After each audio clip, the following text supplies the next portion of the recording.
A fan of the Burrito from Mad Mex restaurants like we are, which are only available around Thanksgiving time, then you'll be happy to know there's a version created for this holiday season. It's called the Feastivus Burrito. Chef Bill Fuller of the Big Burrito Restaurant Group is here to show us how to make them at home, and we have a tasty drink to go with it. And I asked you, can we start with the drink Yes, first? we can start with the drinks.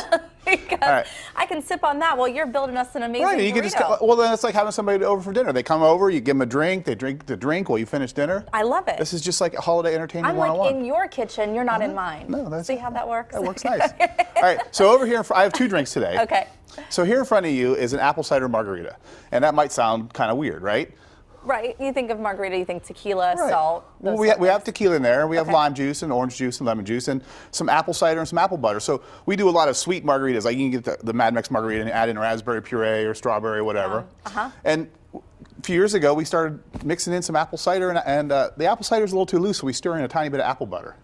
Actual butter. Well, you know apple butter? Well, I know like apple that you butter. put on English muffins? Right, yeah. That's interesting. So there you go. How do you get it to blend in so nicely? So ahead of time, you just take the apple cider and the apple butter, stir it up, and then pour it into however you make your tequila. Okay, and this is ready to go. And that's ready to go. All right, and what's the other one you're making? All right, so now this grosses everybody out when we first talk about it. It's an eggnog margarita. Now that's This is perfect for breakfast. It's breakfast. It's apple cider, apple butter. It's like having breakfast. It is like, it's sweet. Yeah, Good. yeah. Okay, I will sip on this while you make the next one. All right. So, a lot of us when we have eggnog at home, we'll put a little bit of rum or whiskey or whatever in there to mix it up. And a number of years ago, I had some Añejo Herradura, which is delicious tequila right here. And I said, I'm going to try that in my eggnog, and it's good. Milk and eggnog, or tequila. Well, it's eggnog and tequila, yeah. And so we sort of developed a margarita, and we tried it. It's probably been 5 years now, and I was afraid nobody would love it, and people actually are pretty positive about it. So we have eggnog, and you can, Giant Eagle eggnog or whatever, and some Frangelico, and a little bit of Grand Marnier, and some tequila, and you mix it up real nice. Okay. And you're so dubious.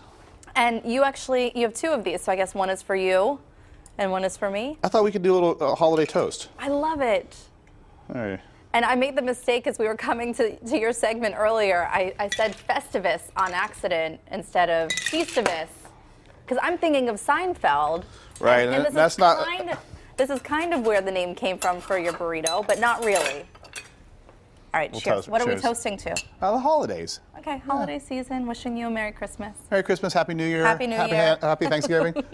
Getting started early. Ooh. It's not bad, huh? That's pretty good. Oh, there's a punch there, but that's good. Well, there is tequila in there. Yeah. So that's really good. For years, we've had this burrito, and people really seem to like it. And so we thought, let's do something. Yeah, love it. I mean, love it. There's like a following. We sell thousands and thousands a week during the season. It's amazing. And we said, how can we do Christmas? So everybody has this Thanksgiving image of turkey, stuffing, mashed potato. But as you move into Christmas or the later holidays, because everybody's not doing the Christmas thing, people have different ideas. Right. Christmas means ham. Christmas means roast beef. Christmas means different stuff. Right. So we played around with this. So finally, we're going to go with the meat approach, and we do some nice braised beef. Okay. And if you're having braised beef, which you're stirring up there nice with a little rosemary in it, you're going to have some mashed potatoes and veggies, right? Right. And so we went that way, and I guess I should make one, huh? Yeah, let's make it. Let's make one. So I'm excited to try this. And I read in the description that it's a challenge to eat, but I promise you I could compete in that challenge and I could win. It's big. So we have some black bean mashed potatoes. Okay. All right. And I have enough stuff here, so I'm going to make a bunch for the crew after it's all over. Yeah, your mashed potatoes, you actually put, is this how they come? This is Mad Mex mashed potatoes with black beans in them. Some nice veggies, because you got to eat your veggies. Yeah. Look well seasoned. Yes, some nice roast beef, or roast beast. However you say. So we were talking about the naming of this. Right. Well, when you first came in, I said we're going to roll it real quick. So whenever you roll a burrito, you roll up and pull back. Okay. And then you tuck the ends in nicely. And you do a nice final roll. And this looks warm. It's really hot. Okay. It's really hot. Actually, not just warm, it's really hot. Bernie. It's hotter than I thought it was going to be.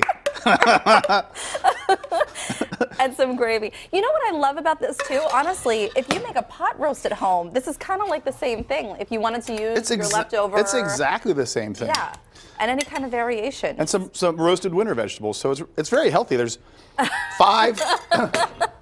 6 vegetables, 7 vegetables: mashed potatoes, beans, cauliflower, Brussels sprouts, squash, corn, peas. It's like vegetarian almost. Okay, hand that over here. So you're going to eat this whole thing? Yes, I will. I don't know if I can do it in the minute that we have left in the segment, but I will try. I will make a good attempt. Now tell us more about the name. So how you we came started to to name it, and we started with like kind of Whoville, Dr. Seuss, Grinch angle, and we started with the roast beast, and we were thinking that way, trying to make a name. And we started with Feastivus. And that sounds kind of gross. And so then, as we were talking about, not gross at all. We talked about the Feastivus. You could give him like you could turn and give like a cut shot. Oh to yeah, the I camera. guess. Oh, I'm sorry, I'm being selfish. That's all right. No. All those little festive colors in there. And then we got into the Seinfeldian Feastivus description, and that, Festivus for the rest of us. Festivus for the rest of us. I love it. And that didn't seem quite right. And then we fused them into Feastivus. I love it. So that's how we ended up. So when did you guys start doing this burrito? It's like 4 or 5 years ago. And is it as popular as the? No. No, it's the sad little brother. People buy it, but it's just not the same as the turkey thing. So good. And an interesting fact about the Gobbler Burrito, we have Mad Mex's in Philadelphia and Columbus and State College and Erie, as well as here. And in Pittsburgh, they're much more intense about the Gobbler Burrito than in the other restaurants. So I don't know what that says about Pittsburgh. We like Thanksgiving. We like to eat. We like the food, yeah. I think so. Okay, and overindulgence is maybe what we like. Yes. Okay, thanks for being with us this morning. Thanks for having me. And for a copy of today's recipe, go to kdka.com/PTL or visit any Mad Mex restaurant. They're serving the Feastivus burrito now through December 31st.